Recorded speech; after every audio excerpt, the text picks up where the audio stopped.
ህወሓት በመጨረሻ እጁን ሰጥቷል። በከባድ ችግር ውስጥ ነን። አሁን ባለው ሁኔታ ወሳኝ ንግግርና ድርድር ያስፈልጋል። ከፌዴራል መንግስት ጋር መደራደር ያስፈልጋል። አደራድሩኝ ሲልም አስቸኳይ ያለውን መግለጫ ወጥቷል። በጥንቅራችን ከያዝናቸው ወሳኝ መረጃዎች መካከል ነው። ጀነራሉ የቀድሞ ጠቅላይ ሚኒስትር መለስ ዜናዊን ስም ተገን በማድረግ እየተደረገ ያለው እንቅስቃሴ ይቁም ሲሉ አሳስበዋል። ከምርጫው በኋላ ለጦርነት ዝግጅት አለ በሚል ተሸርቧል ያሉትንም ሴራ አጋልጠዋል። አብራችሁን ቆዩ። ኤርትራ ፕሬዝዳንት ኢሳያስ አፈወርቂ ዓመቱ ትልቅ የምስራች ሊባል የሚችለውን ዜና ከባለ ብዙ ወገን ዲፕሎማሲ ማዕከል ሰሙ። የምትሰሙት ይሆናል። የአፍሪካ ቀንድ ሀገራት በይነ መንግስታት የልማት ድርጅት ኢጋድ በሶማሊያ የአሜሪካ ኤምባሲና የተባበሩት መንግስታት ድርጅት በሞቃዲሾ ሁኔታ መጨነቃቸውን ገለጹ። የሶማሊያ ፌዴራል መንግስት መቀመጫ የሆነችው ሞቃዲሾ ከትናንት አንስቶ ዛሬም ከፍተኛ የተኩስ ልውውጥ እየተሰማባት ትገኛለች። አሳሳቢ ሆኖ የተገኘውን ይህን ጉዳይ የምንመለከት ይሆናል። በአዲስ አበባ የህዝብ ማመላለሻ አውቶቡሶችን ከናፍጣ ወደ ተፈጥሮ ጋዝ ለመቀየር የሚያስችል ፕሮጀክት መኖሩ መገለጹ ይታወሳል። ከናፍጣ ወደ ጋዝ ሽግግር የተደረገለት የመጀመሪያው አንበሳ አውቶቡስ ተግባራዊ ሙከራ ማድረጉም ተነግሯል። በቀን 10 አውቶቡሶችን ወደ ጋዝ አጠቃቀም የሚያሻግረው ፕሮጀክት ወደ ስራ እየገባ ሲሆን ፕሮጀክቱ ከጠቅላዩ ከወራት በፊት ጋር ስምምነት በፈረመው አንድ የቻይና ኩባንያ የተተገበረም ነው ተብሏል። መረጃውም ዝርዝር አለው። እስራኤልና ሊባኖስ የተኩስ አቁም ስምምነታቸውን ለማደስና በደቡብ ሊባኖስ የጸጥታ ቀጠና ለመፍጠር ስምምነት ላይ ደርሰዋል። ስምምነቱን የተመለከተ ዘገባም ይዘናል። የኢትዮጵያ ብሔራዊ ቡድንና የባህር ዳር ከነማ እግር ኳስ ቡድን ተጫዋች በነበረው አለልኝ አዘነ ግድያ ወንጀል የጋሞ ዞን ከፍተኛ ፍርድ ቤት በ16 እና 15 ዓመት ጽኑ እስራት ፈርዶባቸው የነበሩት ሚስቱና የእህቱ አባል ዛሬ ደቡብ ኢትዮጵያ ክልል ፍርድ ቤት ሰበር ሰሚ ችሎት በነጻ እንዳሰናበታቸው ተሰምቷል። በዛሬው ዕለት ይህ ጉዳይ ከፍተኛ መነጋገሪያ አጀንዳ የሆነ ሲሆን የሟች ቤተሰብ በዚህ አነጋጋሪ ክስተት ድምጻቸውን አሰምተዋል። ጥንቅራችንም ይዞታል። ሰላም ጤና ይስጥልኝ ክቡራን አድማጮች፣ አብራችሁን ስትቆዩ እነዚህና ሌሎች መረጃዎችንም ታደምጣላችሁ። ለቻናላችን አዲስ ከሆኑ ሰብስክራይብ በማድረግ እንዲሁም ቪዲዮንም ላይክ በማድረግ ይጀምሩ። በቀጥታ ወደ ዝርዝር መረጃው። ህወሓት በመጨረሻም እጁን ሰጥቷል። በከባድ ችግር ውስጥ ነን። አሁን ባለው ሁኔታ ወሳኝ ንግግርና ድርድርም ያስፈልጋል። ከፌዴራል መንግስት ጋር መደራደር ያስፈልጋል። አደራድሩኝ ሲልም አስቸኳይ ያለውን መግለጫ ወጥቷል። ይኸው መግለጫ ከፍተኛውን የእልቂትና ግልጽ የሆነውን ጦርነት ስለመቀልበስ ለዓለም አቀፍ ማህበረሰብና ለዲፕሎማቲክ ሚስዮኖችና ለአጋሮች የቀረበ አስቸኳይ ጥሪ ነው። ህወሓት አፋጣኝ ጥሪ ወይንም አርጀንት ኮል ብሎታል። አጠቃላይ ባለ 3 ገጽ መግለጫው ሲታይ እባካችሁን ነገሮች ከቁጥጥር ውጭ ሳይወጡና ሳይበላሹ በአፋጣኝ ድረሱልን፣ ምነው ዝም አላችሁኝ የሚል ሆኖም ይታያል። ህወሓት በዚህ የጥሪ መግለጫ ጦርነት አንዣቧል፣ ከዛሬ ነገ ሊፈነዳ ይችላል። የኢትዮጵያ መንግስት ጦሩን እያስጠጋና እየከበበን ነው። ከዚህ በኋላ ጦርነት ቢፈነዳ በዚህ በኢትዮጵያ ግዛት ብቻ ተወስኖ የሚቀር አይምሰላቸው። የቀጠናው ሀገራትን ሊያዳርስ የሚችል አደገኛ ውጤት ያለው መሆኑን ልትረዱት ይገባል። እናም ሳይቃጠል በቅጠል ማለቱ አስፈላጊ ነው። እባካችሁ ጆሮ ስጡን በሚል ይዘት መግለጫው ይመለከታቸዋል ላላቸው አካላት በ3 ገጽ የእንግሊዝኛ ቋንቋ መግለጫ ይድረሱልኝ ብሏል። ህወሓት ከዚህ በተጨማሪ በራሱ አካሄድና መንገድ የተቆጣጠራትን ትግራይ በዘርፈ ብዙ ከባድ ማህበራዊና ኢኮኖሚያዊ ችግር ውስጥ መሆኗን ይታወቅልኝ ሲልም አስታውቋል። በትግራይ ከተፈጠረ ኢኮኖሚያዊ ቀውስ ጋር በተያያዘ በቀደመው ተፈናቃዮች ላይ ሌሎች ተፈናቃዮችም እየተጨመሩ ነው። ነገሮች ወደ አደገኛ ማህበራዊ ቀውሶችም እያመሩ ይገኛሉ።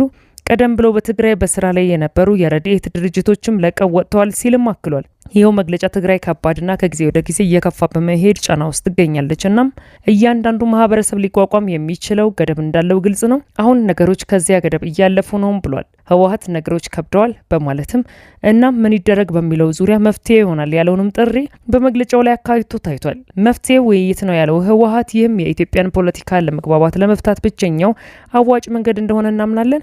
ስለዚህም የንግግር መድረኩ በዓለም አቀፍ ማህበረሰብ በሚመቻችና በእርሱም በሚደገፍ መልኩ ውይይቶች ቢደረጉ በእኔ በኩል ለመነጋገርም ለመወያየትም ዝግጁ መሆኔንም ማሳወቅ እወዳለሁ ሲልም ህወሓት በዚሁ በዛሬው ዕለት አስቸኳይ በሚለው ባወጣው መግለጫ አስታውቋል። የችግር ዋና ምክንያቶች ለይተን መፍትሄ በማፈላለጉ ረገድ ለመሳተፍ ያለንን ዝግጁነት እናረጋግጣለን ያለው ህወሓት በዚህም ዓለም አቀፉ ማህበረሰብ ሁሉንም ወገኖቹን ወደ ድርድር ጠረጴዛ በማምጣት የበለጠ ንቁ ሚና መጫወት አለበት ሲልም አስታውቋል። ይህ በእንዲህ እንዳለ ጀነራሉ የቀድሞ ጠቅላይ ሚኒስትር መለስ ዜናዊ ስም ተገን በማድረግ እየተደረገ ያለው እንቅስቃሴ ይቁም ሲሉ አሳስበዋል። ከምርጫው በኋላ ለጦርነት ዝግጅት አለ በሚል ተሸርቧል ያሉትን ሴራ አጋልጠዋል። የቀድሞ የፌዴሪ መከላከያ ሰራዊት ጠቅላይ ኤታማዦር ሹም ጀነራል ሳሞራ የኑስ በትግራይ ክልል ያለውን ወቅታዊ ፖለቲካና የጸጥታ ሁኔታ በተመለከተ ከኢትዮጵያ ብሮድካስቲንግ ኮርፖሬሽን ኢቢሲ የትግርኛ ክፍል ጋር በነበራቸው ሰፊ ቃለ ምልልስ በክልሉ በህወሓትና በአቶ መለስ ዜናዊ ስም ተገን በማድረግ የሚከናወኑ እንቅስቃሴዎች በአስቸኳይ ሊቆሙ እንደሚገባ ጠንከር ያለ ማሳሰቢያን ሰጥተዋል። በትግራይ ክልል የተቋቋመውን ጊዜያዊ አስተዳደር አፍርሶ የራስ አስተዳደር ያዋቀርኩ የሚለውን አካሄድ አጥብቆ የተቃወሙት ጀነራሉ ድርጊቱ ፍጹም ሕጋዊነት የጎደለውና እውቅና የሌለው መንግስት ምስረታ ሙከራ መሆኑንም አስታውቀዋል። ይህ ቡድን በአክሱም ከተማ ተሰብስቦ ባደረገው ውሳኔ መጀመሪያ በአቶ ጌታቸው ረዳ በመቀጠልም በሌተናንት ጀነራል ታደሰ ወረደ የሚመሩትን ጊዜያዊ አስተዳደሩን ማህተምና አሰራር መሳሪያዎችን በመቀማት የማባረር ተግባር መፈጸሙና ህዝቡን ወደ ምርጫ እንዳይወስድ እንቅፋት ሲፈጥርባቸው መቆየቱን በዚሁ ቃለ ምልልሳቸው አንስተዋል። ጀነራል ሳሞራ የኑስ አክለውም የክልሉ ፖለቲከኞች ዋና ዓላማ ስልጣን መሻማት ብቻ መሆኑንና ይህንን የስልጣን ፉክክር የሚፈልጉት ካለባቸው ታሪካዊና ህጋዊ ተጠያቂነት በምንም መልኩ ለማምለጥ እንዲያገዛቸው በማሰብ እንደሆነ በቃለ ምልልሱ ወቅት በዝርዝር ገልጸዋል። በአሁኑ ወቅት በክልሉ በስፋት እየተካሄደ እንደሆነ እየተነገረ ስላለውና የብዙዎችን ትኩረት ስለሳበው የወጣቶች አፈሳ ሲያብራሩም ድርጊቱ ከሻዕቢያ የድሮ የትግል ስትራቴጂ የተቀዳና ኢትዮጵያን የማተራመስ እቅድ አካል መሆኑንም ጠቁመዋል።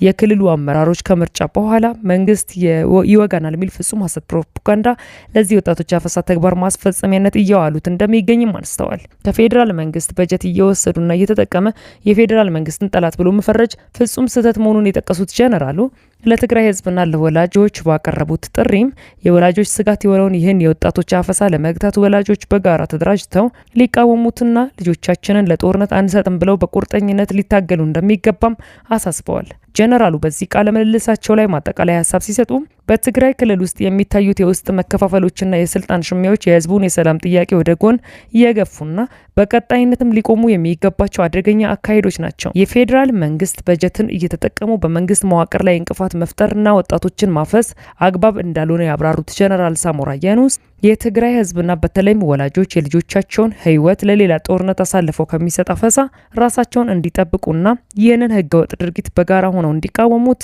ጥሪያቸውንም አስተላልፈዋል። ይህ በእንዲህ እንዳለ የኤርትራው ፕሬዝዳንት ኢሳያስ አፈወርቂ የዓመቱ ትልቅ የምስራች ሊባል የሚችለውን ዜና ከባለ ብዙ ወገን ዲፕሎማሲው ማዕከል ሰምተዋል። የተባበሩት መንግስታት ድርጅት ዩኤን ጠቅላላ ጉባኤ ባካሄደው 85ኛ መደበኛ ስብሰባው ላይ በዓለም አቀፍ ጉዳዮች ዙሪያ ያተኮሩ ታላላቅ አጀንዳዎችን የመከረ ሲሆን ኤርትራ የከፍተኛ ባለ ሀገራትና አብላጫ ድምጽና አመኔታ በማግኘት ከጠቅላላ ጉባኤው ምክትል ፕሬዝዳንቶች አንዷ ሆና በይፋ ተመርጣለች።